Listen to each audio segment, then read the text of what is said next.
교문익교회 성도 여러분, 안녕하십니까? 7월 19일 화요일 새벽 기도회에 오신 여러분을 진심으로 환영합니다. 나사렛 사람들은 처음 회당에서 예수님의 말씀을 들었을 때 일시적으로 크게 감동하고 그 결과 마음이 부드러워졌습니다. 하지만 그 말씀의 결과인 자신들의 결점을 지적하고 드러났을 때 그들은 예수님을 배척하게 되었습니다. 말씀을 듣기 전보다 마음이 더 강팍하게 되었고 불신으로 굳어지게 된 것이죠. 여러분, 생고구마는 상당히 딱딱합니다. 그런데 이 생고구마를 삶으면 어떻게 됩니까? 아주 부드러워지죠. 그런데 그 삶은 고구마를 말리면 어떻게 되죠?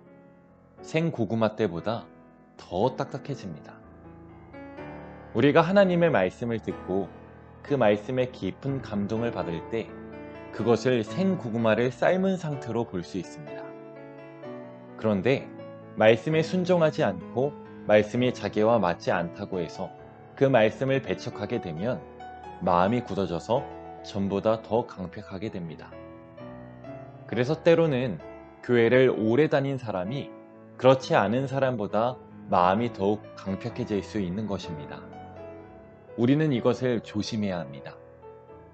베드로후서 2장 20절로 21절의 말씀은 이것을 잘 지적해주고 있습니다. 만일 그들이 우리 주 대신 구주 예수 그리스도를 알므로 세상의 더러움을 피한 후에 다시 그 중에 얽매이고 지면 그 나중 형편이 처음보다 더 심하리니 의의 도를 안 후에 받은 거룩한 명령을 저버리는 것보다 알지 못하는 것이 도리어 그들에게 나으니라. 그러므로 우리는 하나님의 말씀을 깊이 살피고 말씀에 대한 믿음을 가지고 순종하는 삶을 살 때 예수 그리스도를 만나게 될 것입니다. 예수님을 배척하는 사람들을 향하여 예수께서 다음과 같은 말씀을 하셨습니다. 누가복음 4장 24절로 27절입니다. 선지자가 고향에서는 환영을 받는 자가 없느니라. 내가 참으로 너희에게 이르노니 엘리야 시대에 하늘이 3년 6개월간 닫히어 온 땅에 큰 흉년이 들었을 때에 이스라엘에 많은 과부가 있었을 때 엘리야가 그 중에 한 사람에게도 보내심을 받지 않고 오직 시돈 땅에 있는 사렙다의 한 과부에게 뿐이었으며 또 선지자 엘리사 때에 이스라엘에 많은 나병 환자가 있었을 때 그 중에 한 사람도 깨끗함을 얻지 못하고 오직 수리아 사람 나아만 뿐이었느니라. 예수님이 두 사람에 대한 이야기를 하고 있습니다. 엘리야의 이야기를 먼저 하셨죠. 북방 이스라엘에 3년 반 동안 비가 내리지 않았을 때 엘리야는 사르밧이라고도 하고 사렙다라고도 불리는 이방 지역으로 보냄을 받았습니다. 그곳에 있는 한 과부를 위해서 말이죠. 근데 이스라엘에는 과부가 없었을까요? 본문은 수많은 과부가 있었지만 그곳에 보냄을 받지 않았다라고 설명합니다. 주님은 또 엘리사 이야기를 하셨죠. 이스라엘에 많은 나병 환자가 있었지만 엘리사로부터 고침을 받은 사람은 하나도 없었습니다. 반면 이방인인 나아만 장군은 고침을 받았죠. 이 말씀의 의미가 무엇일까요? 하나님께서 너희에게 큰 축복을 약속하셨으나 너희가 받아들일 준비가 되지 않았기 때문에 이방으로 넘어갔다라는 말씀인 것입니다. 시대의 소망 238쪽입니다.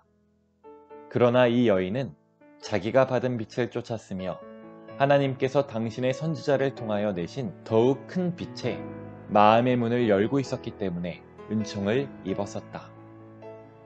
시대의 소망 239쪽을 이어서 읽겠습니다. 이방의 귀족 나아만은 자기가 옳다고 깨달은 것에 충실하였으며 자기가 도움을 크게 필요로 한다는 것을 느꼈다. 그는 하나님의 은혜의 선물을 받을 만한 상태에 놓여 있었다. 그는 자기의 문둥병에서 깨끗함을 얻었을 뿐 아니라 참된 하나님을 알게 되는 축복을 받았다. 시대의 소망은 우리에게 중요한 교훈을 줍니다. 은혜의 선물은 아무에게나 가는 것이 아니라는 것입니다. 하늘로부터 내려온 기별을 받아들일 준비가 되어 있는 사람에게 그 은혜의 선물이 주어지는 것이죠. 물이 높은 곳에서 낮은 곳으로 흐르듯, 그리고 웅덩이에 그 물이 고이는 것처럼 하나님의 은혜는 준비된 낮은 마음으로 흘러 들어갑니다. 자아와 자만심으로 가득 차 있는 마음에는 하나님의 말씀이 흘러 들어갈 수 없는 것입니다. 교문의교회 성도 여러분, 오늘 이 새벽 우리의 마음이 비워지기를 간절히 기도합시다.